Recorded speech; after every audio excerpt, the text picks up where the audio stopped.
Good morning, welcome back to the Crafty Hen House. My name is Elaine.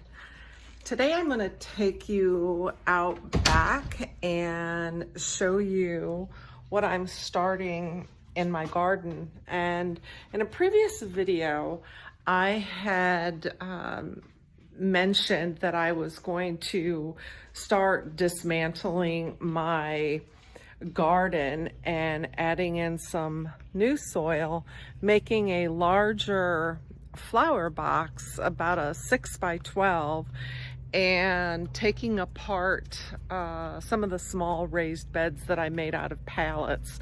So I'm going to take you back there into the garden. Today's the day. We've gotten some nicer weather. Are you coming? It's my little tag along. Oh, where'd he go? Where'd you go, Koopy? We've gotten some nicer weather, so now I can go ahead and get my seeds started. And it is about 65 degrees, which is really nice down here in South Florida. So let me go into my garden and I'll turn you around. So just as a starting point, this is the soil that we went ahead and picked up. And as you can see, some of my wild tomatoes growing. I put tomatoes and lettuce out here for my rabbits that I have the cuttings, and they've kind of taken off. But let me go back here. Got a little friend on the tree. Are you in my seed? Okay, let me take you over to the garden.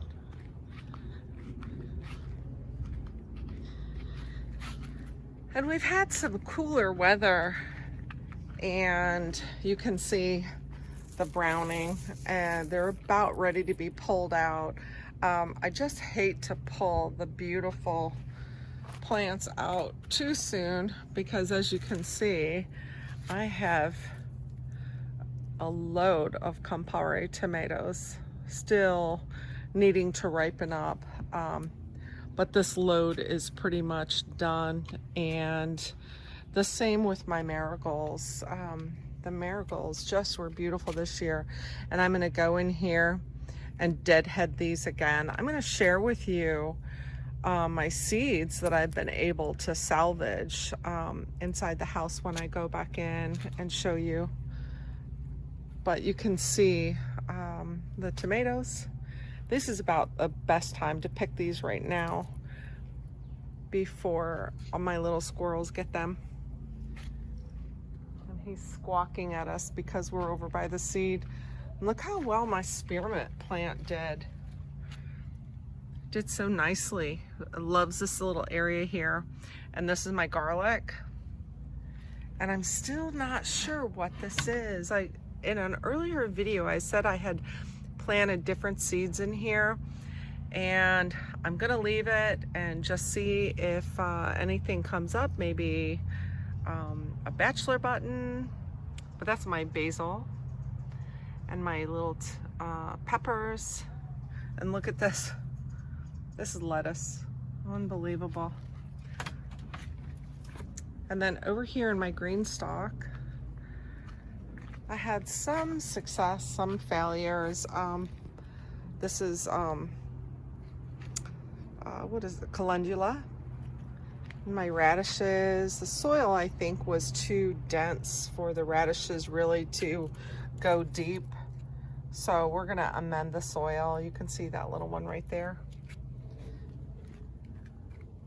And this is called a yesterday, today, and tomorrow. This came from a cutting from our big plant that we have. We're gonna find a nice location to put that.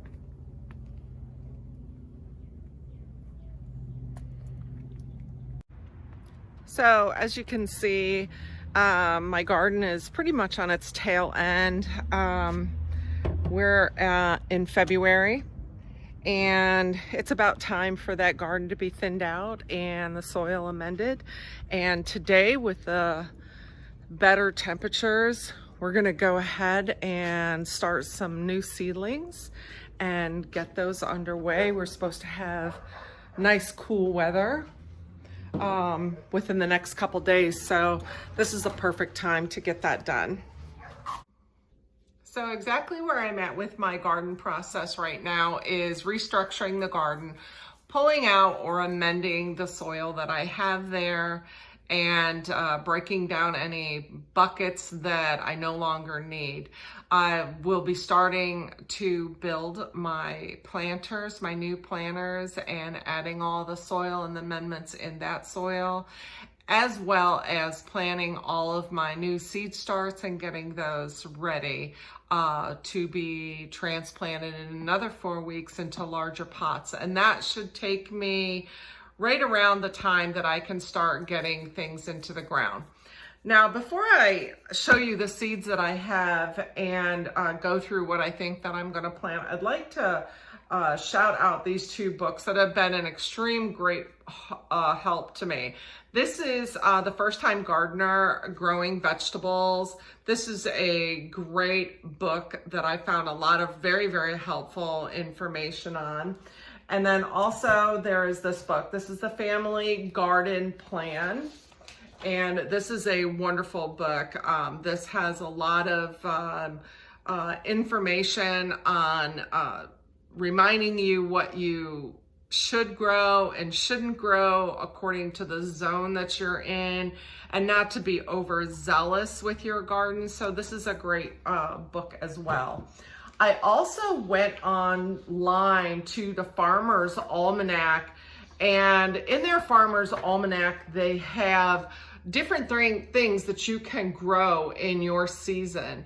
You just go ahead and you put in your zone or your zip code you would start out with, and they have a complete list of times and days for planting for each season, and the list of different vegetables that goes through them alphabetically, and it's quite lengthy.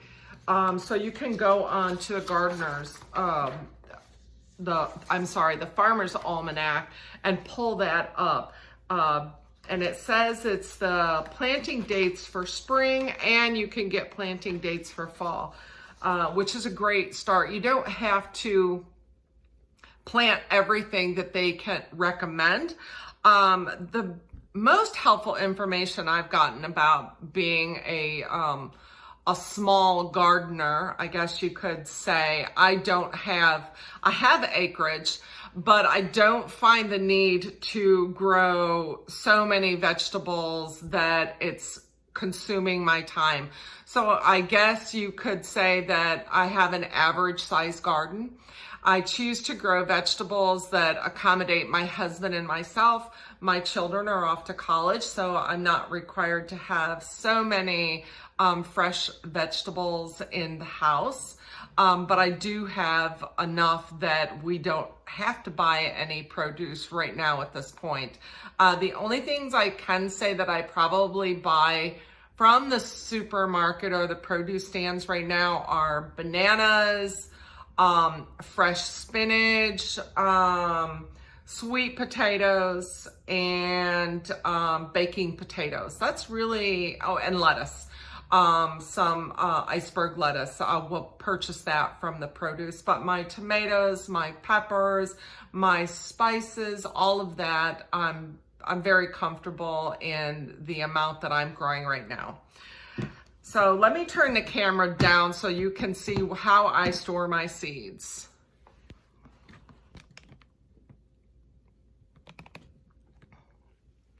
Now this is a terrific little organizer that I purchased off from Amazon, and it has a handle on it, which is very convenient, and a flip down lock, and inside there's individual boxes, and each one of these boxes I've used a Sharpie marker, and I put exactly what is in each box, and then just go along. I have beans, and here's herbs, and then inside each little box it snaps open, and I have all my seeds, all my different herbs that I have: rosemary, I just put lemon balm, there's dill, there's thyme. This would be all of my herbs.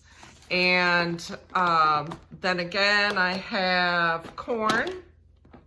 I purchased more corn this year. This is glass gem. I have, this is a new corn. This is Orchid Baby, and you can see how small it is. And sweet corn, and so on and so forth.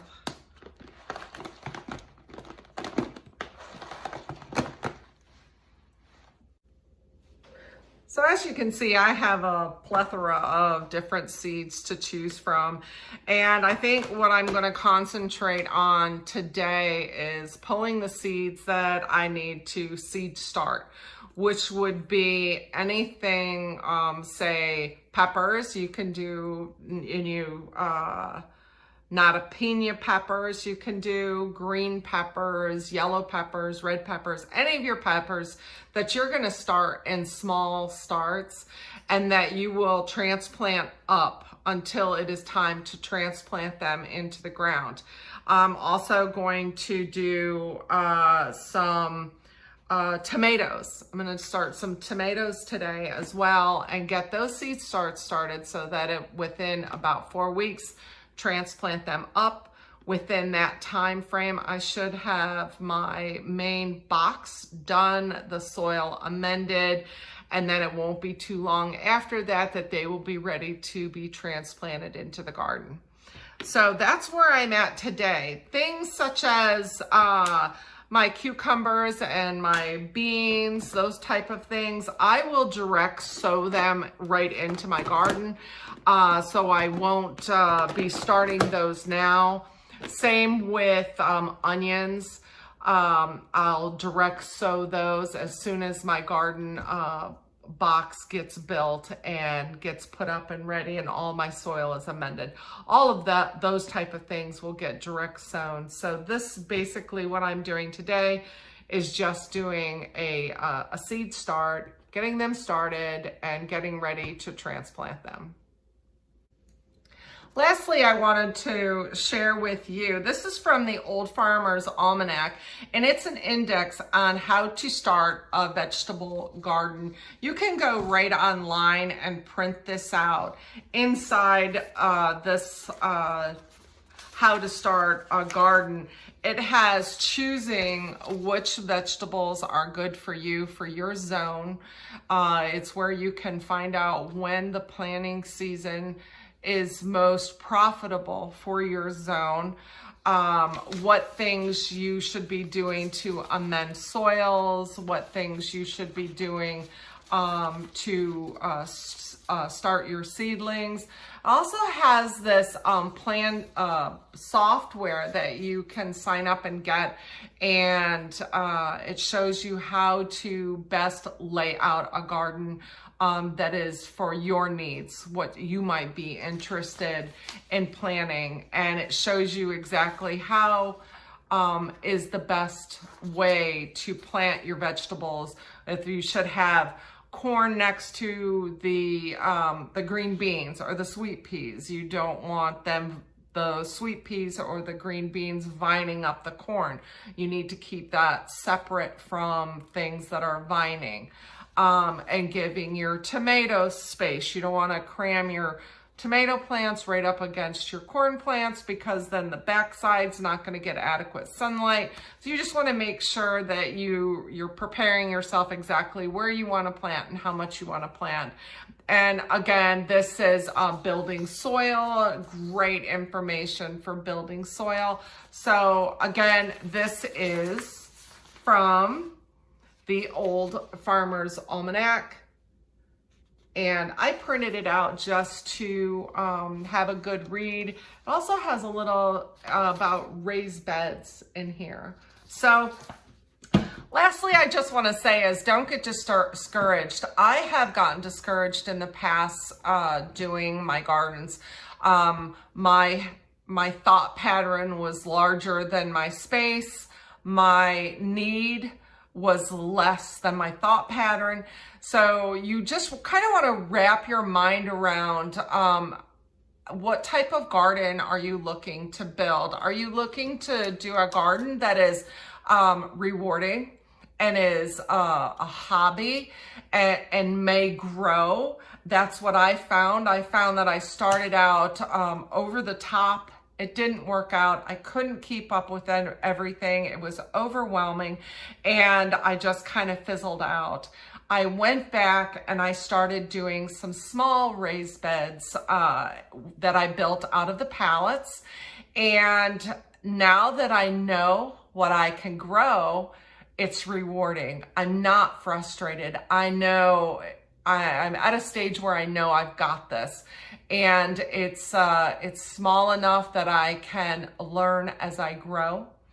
And it's rewarding because we're pulling product out of the garden, and I'm doing more research and spending more time on how I can grow in my zone, not what other people are growing. I've learned what flowers I can grow in my zone. So I have a little bit of flowers and I have a little bit of vegetables, and I can expand on those items. And when they grow, it's rewarding. I'm not getting frustrated and quitting. I continue now to buy new seeds. Some of the corn may grow, it may not grow. I'm willing to try, and not so much right now for feeding the family. I'm just at the stage with those type of produce to see if I can grow them in my area. If it works out, then I can expand on that.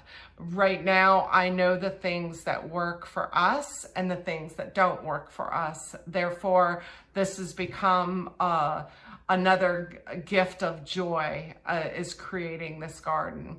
So I encourage you to take it slow, start small, pick the things that you've researched and that will grow in your area. Pick the time that is right for you, the space that's right for you, as well as keeping in mind where you have your garden growing. Don't put your seeds in too quickly where the harsh weather is going to kill them off or the rabbits are now feasting on them. Start them where you can get them growing, and the strength of their growth will allow you to protect them when you put them into the ground. So I encourage you to start someplace. Don't get discouraged. Stay with it. Start small and just have fun. Until next time, God bless.